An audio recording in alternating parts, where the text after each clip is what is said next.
Hello, everyone, and welcome to our Facebook live stream for AstroDharma.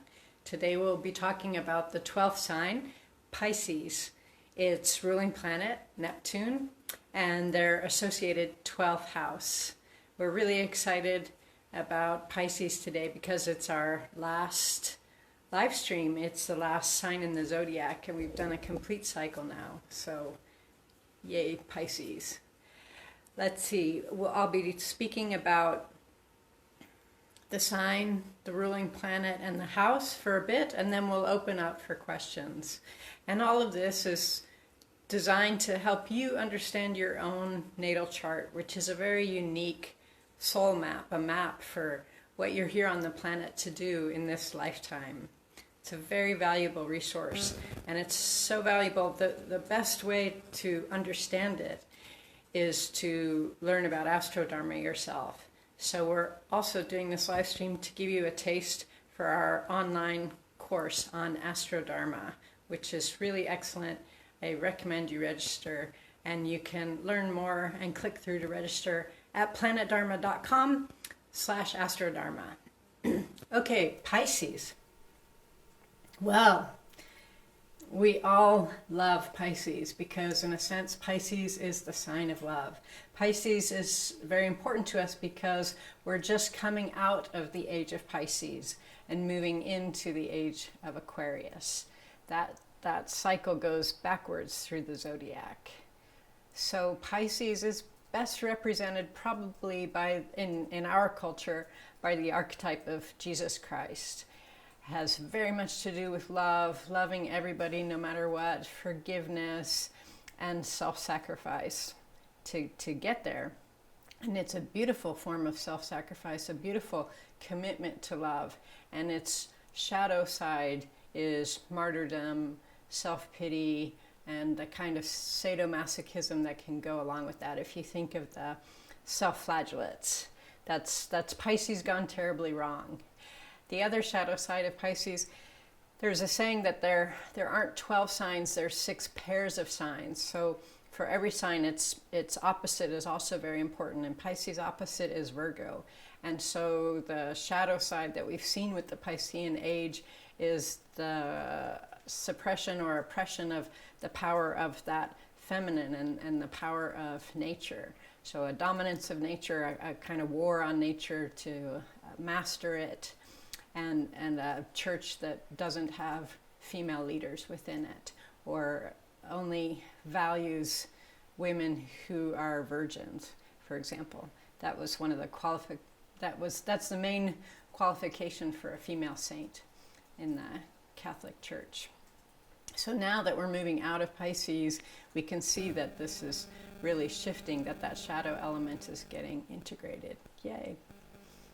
So Pisces represents, we all have Pisces in our charts, and it's great to know what you have in Pisces. Now, even if you have no planets in Pisces, you still have a house in Pisces. That's helpful to know as well. And then we look for where Neptune is to find out more about the Pisces, Neptune, and 12th house, what you have happening in the 12th house. It's a kind of trio, and they all inform one another. So people sometimes say, I don't have any planets in Pisces. That doesn't really matter because you still have Neptune somewhere, and you still have 12th house somewhere, and those all work together and help reveal things. We found that with these Facebook live streams, they often go in the nature of the sign that we're doing, and I'm finding myself kind of spacey and lost for words, which is interesting because that's very Piscean. So Pisces is connected to the transcendental, to this oceanic feeling of union. If you've ever been on the ocean and looking at the sunset, you can get a connection with that state. We realize there are oceans around the world. There are millions of people looking at the ocean at that same moment that you are, and you get this feeling of connection. So we all have access to that feeling, and we all have a longing for that feeling, because once we've felt it, and we've all felt it, we want to feel it again, and we want to feel it more. And spiritual practices are designed to train us to learn how to do that, how to be in that state more, and also, importantly, how to function from within that state, because it's not a real function-oriented state, but we can't live there if we're not able to function. So that's part of our learning too as spiritual beings, is to be able to access that state all that time and to be able to still do things, not just be lost in bliss, which is the downside of Pisces. So we can get this contact with this amazing oceanic feeling, it's wonderful, and then we're kind of at sea treading water and, oh my gosh, is any boat going to come and pick me up? We can kind of get lost there and sort of scramble and panic. So these are all features of Pisces. Every sign has its wonderful side and its pitfalls. So this is what I'm describing. Okay, so if you find out what you have in Pisces, if you have any planets and what house is there, that will give you clues about where you will have contact to that transcendental feeling, how you can more easily access transcendence. And I can guarantee you that you're already finding ways to do that, and knowing what's happening in our chart helps us to do it more consciously, helps us to work that and take advantage of it. Okay, let's move on to Neptune. Neptune is Pisces' ruling planet. Neptune is god of the oceans. So where we have Neptune, like the other outer planets, Uranus and Pluto, Neptune is very much on about transformation. It's also generational. Everyone our age has Neptune in the same place, Uranus in the same place, and Pluto in the same place. So it affects whole generations at a time and affects the age that way. So where we have Neptune is about transformation through dissolution. So Neptune is very much about dissolving patterns and dissolving boundaries. Now the idea is that we dissolve old patterns, we dissolve unconscious patterns, we dissolve unhealthy patterns so that we may replace them with newer, better, healthier ones, more loving ones in the true nature of Pisces. Now the challenge is, if we're not working with Neptune, we'll get the dissolution and we'll maybe get the transformation, maybe not. So with those outer planets, what happens is we need to work them very, very consciously. They kind of hit us like a train otherwise. And we get the disruption, but we don't necessarily get the benefits. So with Neptune, because it's about transformation through dissolution, Neptune has a lot to, it's a very spiritual planet. Awakening, spiritual unfoldment is about dissolution of the boundaries of this idea of a self, so that we can feel a connection with all of creation, with all of, not just all of humanity, but the entire planet, the entire cosmos, all beings. So that's a really beautiful thing. We try to find shortcuts to get there. So where we have Neptune will show us what kind of shortcuts we try to go for. And so if you think about transformation through dissolution and dissolving boundaries, so the most common ones are substances, alcohol, or drugs. We can try to get that dissolution of boundaries through sex and love. We can be prone to fantasy about relationships with Neptune. And we can also try to access that feeling of oneness with money. I'll just buy money in accumulation. I'll just kind of become a bigger person by accumulating. So those are some of the common ones, and we all have our favorites, or we all have our defaults. We all do this, and where we have Neptune in our charts will give us clues to how we do this. And how to work with those energies so that they become conscious and so that they become healthy, so that then we can cultivate really beautiful exploration of transcendence of personal boundaries and ego through relationships, rather than, say, just becoming a sex addict and trying to get a hit, right? So we want to work with these energies consciously, so we get the healthy, beautiful side of Neptune, and can use that for what Pisces and Neptune and the 12th house are all about, which is really about benefiting all beings and being in that beautiful oceanic transcendental state and sharing that with all beings for their benefit, for all of our benefit. Okay, I'll move on now to the 12th house, which is associated with Pisces and Neptune. So the houses represent the part of our life, the area of our life, the realm where an energy manifests. So a sign, its ruling planet, and the associated house all have very similar types of energies. But the houses are very specific to the area of life, so it shows where those things manifest. The planet is kind of like the ambassador of that sign, and it goes and visits another sign and another house, and then Pisces manifests strongly in the house that you have in Pisces. So let's talk about the 12th house. So in the 11th house, we joined with groups of like-minded people. We experienced the collective in that way. And the first house is really about the self. And as we go around the houses, we open up from the self into other self and other one-on-one relationships in the 7th. And then we move more into the collective till the 12th, which is just really the transcendental, which is kind of beyond the collective to all of creation.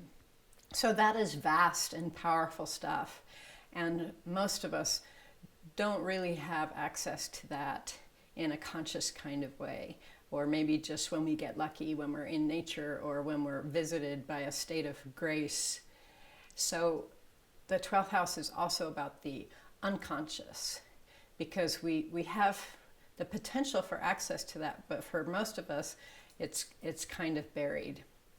So the 12th house, whatever we have happening in the 12th house, is a lot about things that we can't really discern.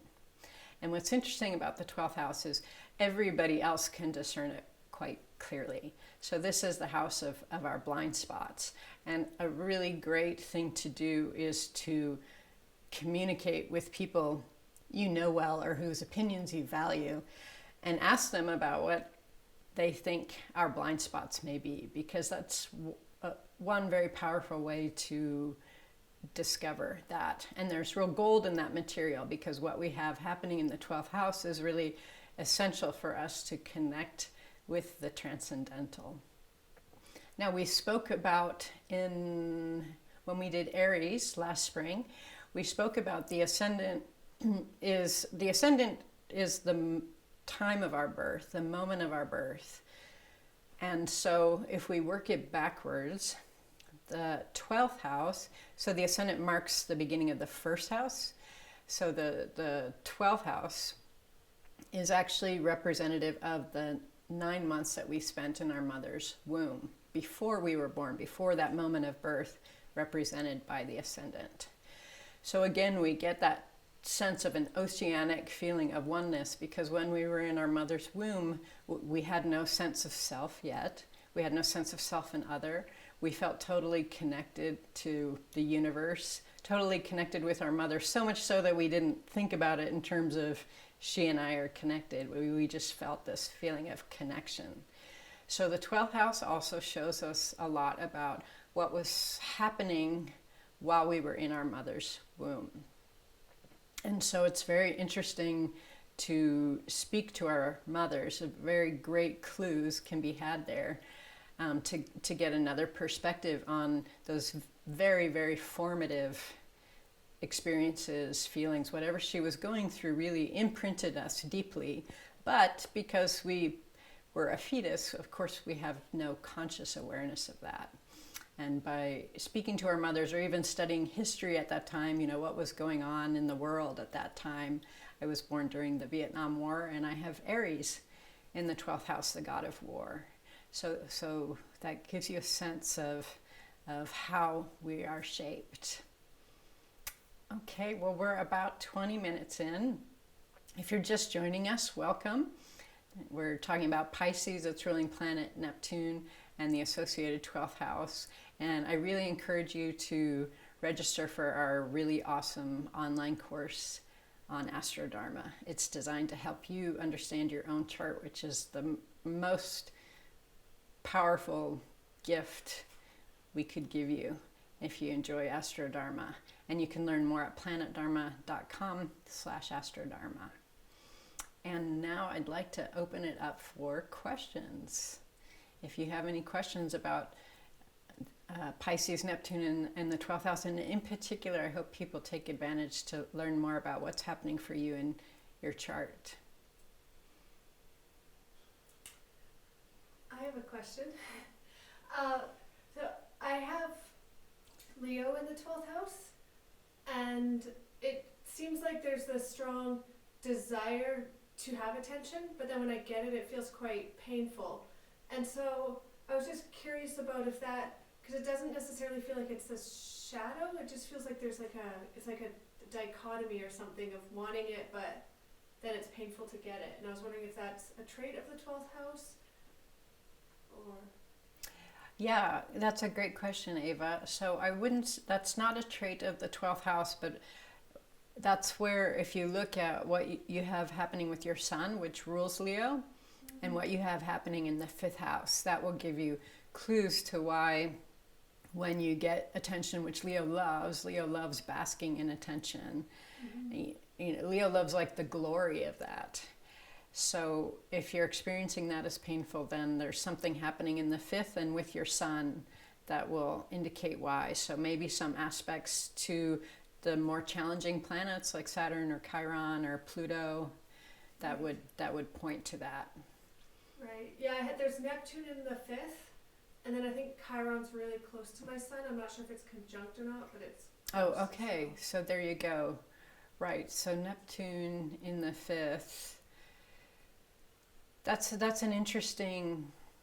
So as we've said, Neptune is about transformation through dissolution, and the 5th house is about creativity and creating and self-expression and ear in communications, which is a lot about self-expression.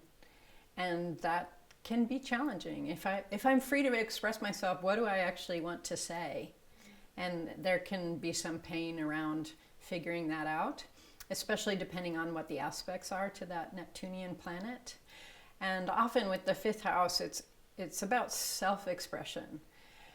And Neptune there's no self with Neptune. Neptune is all about getting the self out of the way. So there's an inherent challenge built into that. So that might be part of it too. But yeah, I would check out that Chiron, see how close it is to your sun. Duncan had told me he wrote a question in the chat. He did, yes. We have one just before him. We have one from Cara. Okay. She says, how would you describe Neptune in the 8th? Mine is conjunct South Node. Ooh, Neptune in the 8th, conjunct South Node. Okay, so the South Node is our karma. It's... Some schools of thought believe that it's karma that we've brought in from our past lives. Well, and that's definitely true because it's also about the family that we're born into, that family environment, that whatever that heritage is. And of course, that's about karma, how our rebirth is about karma. And so conjunct Neptune, gosh, that's interesting. I think some lack of clarity around the family heritage, perhaps hidden things.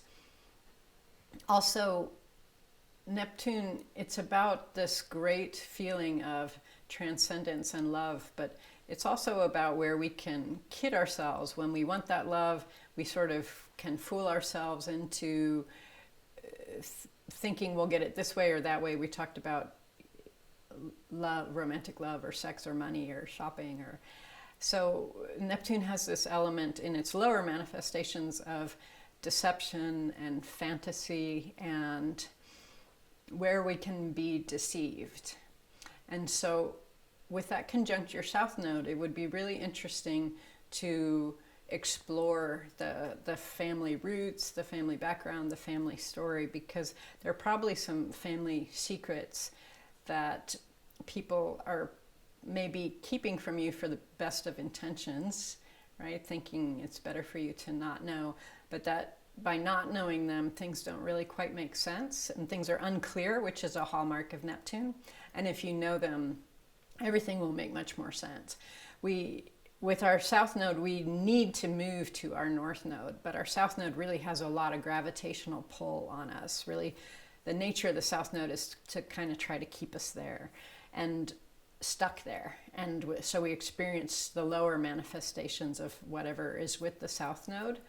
So it'll be helpful for you to get clarity around some of those things in order to move to your north node, which is a challenge.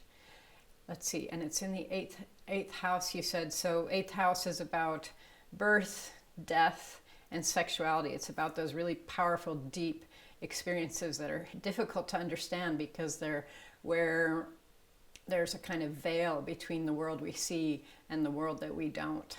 So it would be interesting to explore some of those things in your family history. She didn't say what sign it was in, did she? Okay, yeah. And we have our question from Duncan. He says, hi Kata, I have moon in Pisces in the 5th and sun in Aries in the 6th. I notice a dissync between these very different energies, a get-it-done drive in the outer during the day that can be followed with a hurt sensitivity that surfaces at night if I'm not fully present with emotions of myself and others during the day. Any suggestions on how to work with these different energies? Okay, moon in Pisces in the 5th, is that right? Correct, and sun in Aries in the 6th.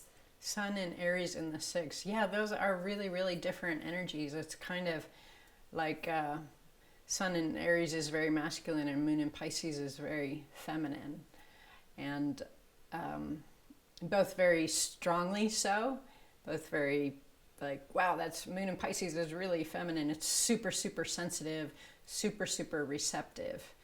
That Pisces, like all the water signs are so sensitive that very sensitive to other. And a challenge with that is that we can be so sensitive that it can be very difficult. Remember, we've been talking about boundaries. It can be difficult to tell what is going on with them and what is going on with us. They can get really interconnected. And that goes in a spectrum all the way up to psychic ability, which Moon in Pisces would have an inclination for. And that's just really well-developed intuition.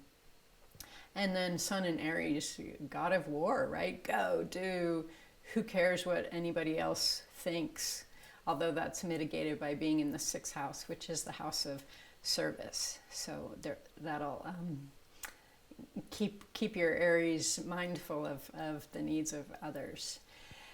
And this is what's so amazing about AstroDharma. We all have these parts of our chart that just do not go well together, that are like oil and water. There's really no way to get them to play well together. And that's what makes us so fascinating as human beings. That's what makes life so interesting, is we still have to figure it out.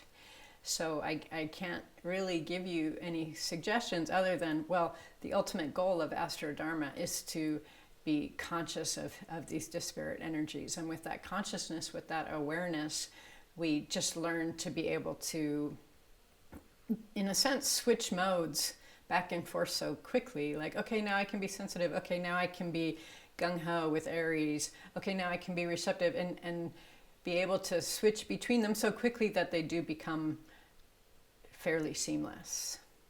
I think it might be helpful from the way that you've described it, Duncan. It might be helpful to try practicing Moon in Pisces during the day, just so you don't get bifurcated into day and night. It's funny, sun is day and moon is night, so it's interesting that you describe it that way. So trying to switch them, it's hard, right? You don't want to be running Aries at night because then you won't sleep, but try to do what you can. It'd probably be easier to bring the sensitivity of moon and Pisces in during the day, just to see if that will help integrate them a bit more. And, well, it's fantastic to live in a conscious community, because by sharing these kinds of things, your friends and community of practitioners can help support you with this integration, which is why we do conscious community, why we live and work in conscious community.